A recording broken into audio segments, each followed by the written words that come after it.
Welcome again. So today we will see the second part of our gingival and periodontal diseases. The contents. Before we begin today, let us recapitulate what we studied in the previous lecture. So who can tell me what is the lesion which you see in this? You can name the lesion. It has crater punch out lesion and it has necrosis, a pseudomembrane, and underlying there is bleeding. So did you guess it? Of course, it is ANUG, A-N-U-G. Malnutrition-induced gingivitis. So malnutrition can affect anyone anywhere around the globe. Some because of their place, poverty and all, and some because they don't want to eat. They want to eat fancy food, not the healthy food, right? So it can affect anyone. And usually what happens in the well of kids also, they don't give proper attention towards their oral hygiene. So what is happening is you take in less proteins and carbohydrates, so you're going to develop a saliva which is not going to do its buffering role. It's not going to have all those protective and cleansing functions. The saliva will have less of the intracellular antioxidants and the antioxidant enzymes, so you're going to end up with periodontal diseases. See, one of the important enzymes is peroxidase, so it is not again going to develop in sufficient amount, and hence your primary defense against periodontal diseases is going to suffer. Now, because you're not taking in proper vitamins, proper minerals and proteins and all, so even in the deficiency of iron and vitamin B and folic acid, you will see glossitis and gingivitis, specifically in the younger children. So because your saliva is not working, you have more dental plaque, and you're going to develop glossitis and gingivitis. So I was going through Carranza 10th edition, and I got some good information regarding drug-induced gingivitis. Now let us see. Now, I have divided the three major category of drugs which cause drug-induced gingivitis.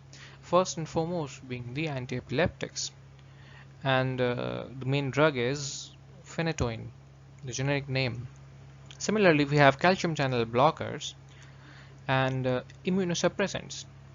Now, all these drugs may or may not show drug-induced gingivitis. However, the major category here is the antiepileptics, because it is more often given. It has more number of patients being administered to. So changes seen with phenytoin are more as compared to the other drugs. So what is happening is the gingival changes are because of associated side effect of the drugs. Maybe the anticonvulsants, maybe the immunosuppressants or calcium channel blockers or some other drug. So these drugs are involved. Talking about phenytoin-induced gingival enlargement, PIGO, this is not a true hyperplasia, and studies show that excessive collagen accumulation per unit of tissue is not there. No abnormal fibroblasts are there, neither in number nor in size. However, this can be prevented by scrupulous oral hygiene and dental prophylaxis. Now, the rationale behind is this, that if there is plaque, that is the local irritants, it's going, and if the patient is also on phenytoin, so we are going to see phenytoin-induced gingival enlargement, and all these are interrelated. So PIGO appears as early as 2 to 3 weeks after initiation of phenytoin therapy. However, there are patients who do not show such changes. The growth starts as painless bead-like enlargement of the interdental papilla and extends to the facial and lingual gingival margins later on. So initially it is over the interdental papilla only. Later, the marginal and papillary enlargements unite to form a massive fold. Now this Massive tissue is usually firm, pale pink, resilient, and has least tendency to bleed. However, if it becomes inflamed later on, it will show signs of inflammation, it will bleed and all, right? Another interesting thing is that once there is enlargement, plaque control becomes difficult. The patient is unable to clean it properly, unable to brush properly. That is due to the pseudopocket formation, more and more bacteria and plaques start to accumulate. So, and hence we have secondary inflammation, which is going to give it a reddish hue and increase in bleeding tendency. So let us see the treatment options. Alteration of drug by the concerned physician, not by the dental surgeon. Oral prophylaxis, okay, it's our forte. Then surgical resection. However, the nature of treatment is often symptomatic in nature. It is often palliative. We can give antihistamines, topical corticosteroids, vitamin C supplements, and alkaline mouthwashes are also have been used. And now in certain cases, 0.12% chlorhexidine gluconate has also been used with very good results. And however, in severe cases, we should go for periodontal surgery, scaling and root planning before surgery and after surgery, after 3 to 4 weeks after surgery, and this is essential. Specific surgical approaches for PIGO include gingivectomy with periodontal knives, laser or electrosurgery with internal bevel flap surgery. Now, each of these has their own advantage, and for example, electrosurgery is going to bleed less, it is self-cauterizing. Lasers, it is said to promote healing and simulates primary healing, and also post-op bleeding is minimized. So lasers is currently the latest thing in surgeries of dental origin.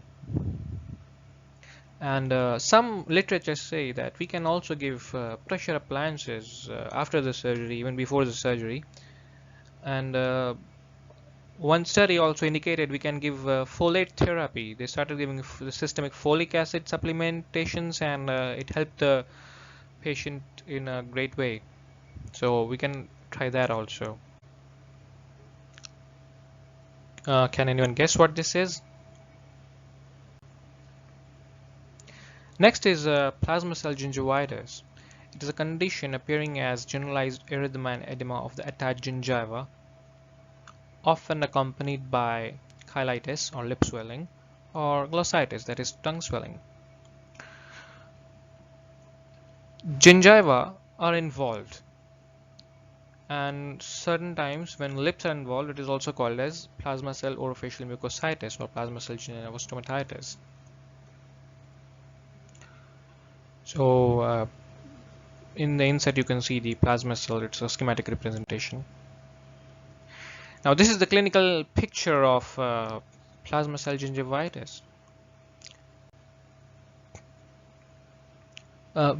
We must rule out trauma to that particular region before we go with our diagnosis of plasma cell gingivitis. So it is characterized by diffuse and massive infiltration of plasma cells into the subepithelial gingival tissue. The gums are red, friable, and sometimes granular. They often bleed easily if traumatized. Stippling, if present, is lost. In few cases, a sore mouth can develop. It can develop pain and can be made worse by toothpastes or hot or spicy food. And the lesion may extend eventually to include the palate also. So the easiest way to diagnose is hematological screening in addition to clinical and histopathological examination in order to exclude leukemia. So we have to be sure it's not leukemia. And we can do further serological examination to rule out systemic lupus.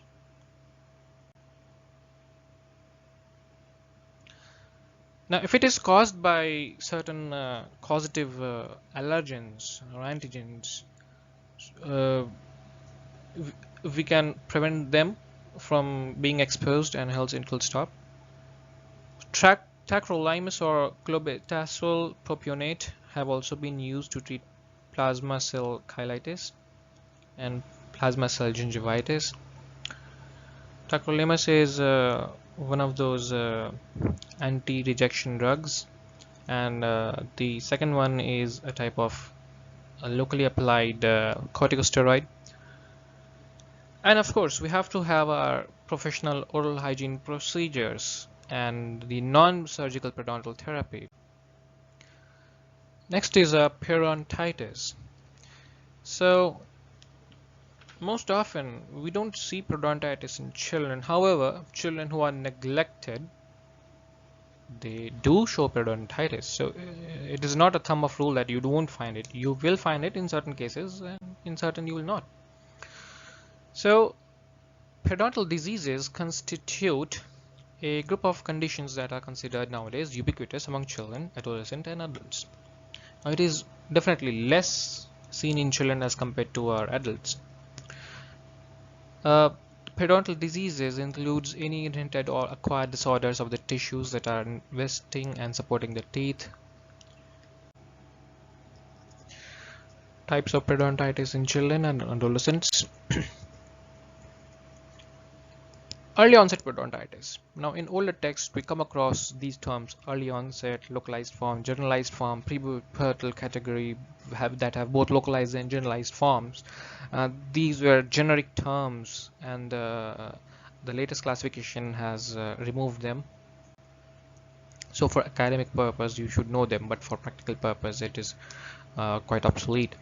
Now, after the 1999 American Academy of Periodontology gave periodontitis a new term. They gave it as aggressive periodontitis, and it again has two parts.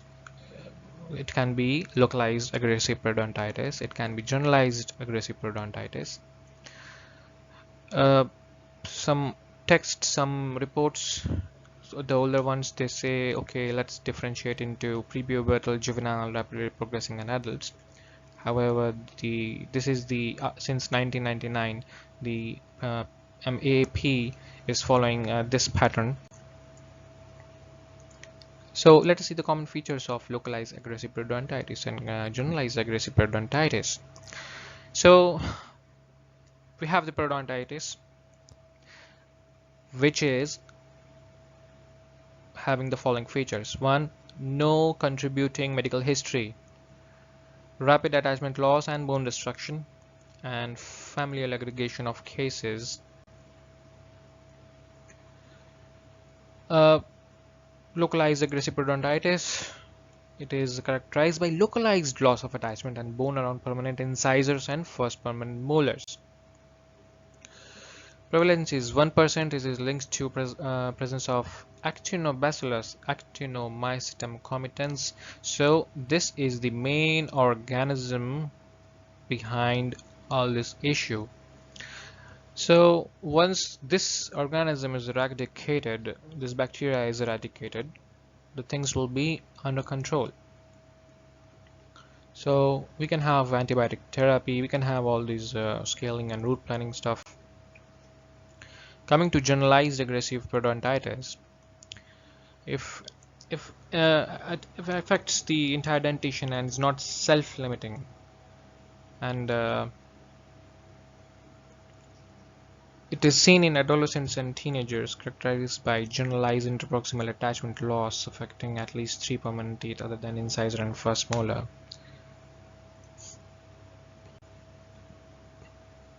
Certain radiographical examples to show the bone loss. So basically we have to make sure that what we have to see in a radiograph, we have to see the cement to enamel junction. That is going to be our standard. If bone loss is going beyond that, then definitely we can say there is bone loss and we have periodontitis. So treatment: scaling, root planing with 2-week course of systemic tetracycline and chlorhexidine mouthwash. They are the gold standard nowadays and ubiquitously used to treat a wide variety of periodontal issues. So the bacteria is sensitive to tetracycline, which has the ability to concentrate up to 10 times in the gingival crevicular fluid. We can also go with doxycycline. It is more tolerated, easily tolerated, and it has again very good crevicular fluid levels.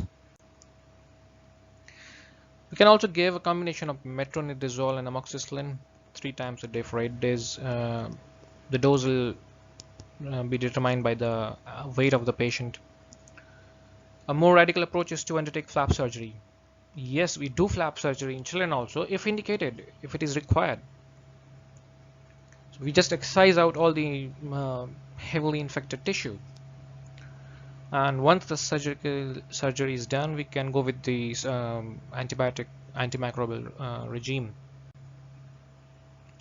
Next is something very interesting. It is Papillon-Lefevre syndrome, also called as palmoplantar keratoderma with periodontitis.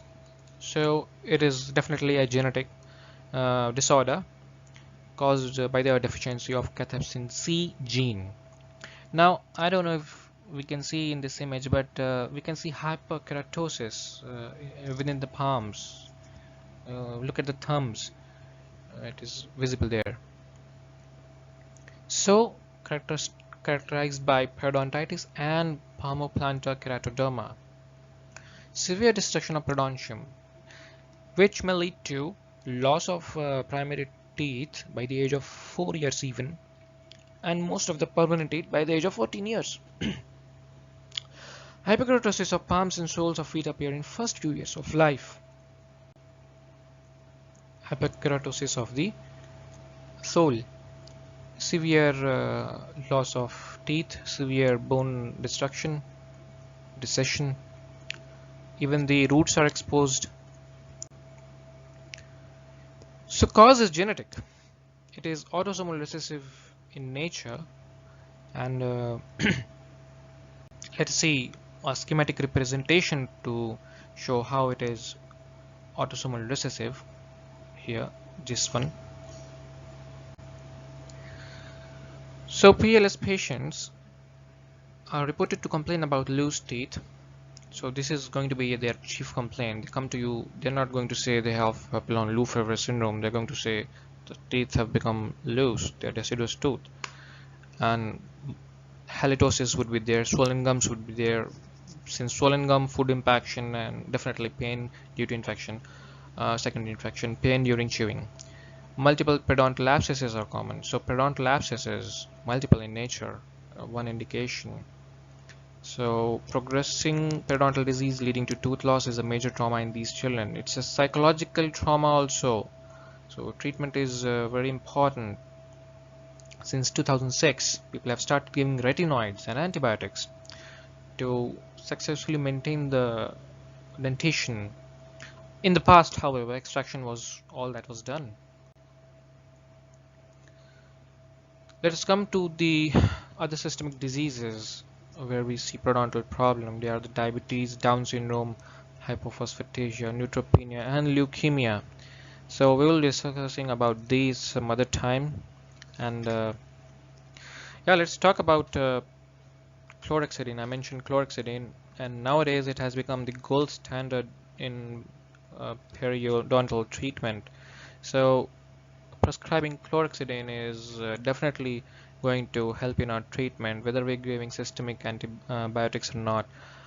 We are doing our standard oral prophylaxis procedures, but giving chlorhexidine is going to improve the chances of healing, control all the microbial growth and all. So we must definitely go with the latest stuff also.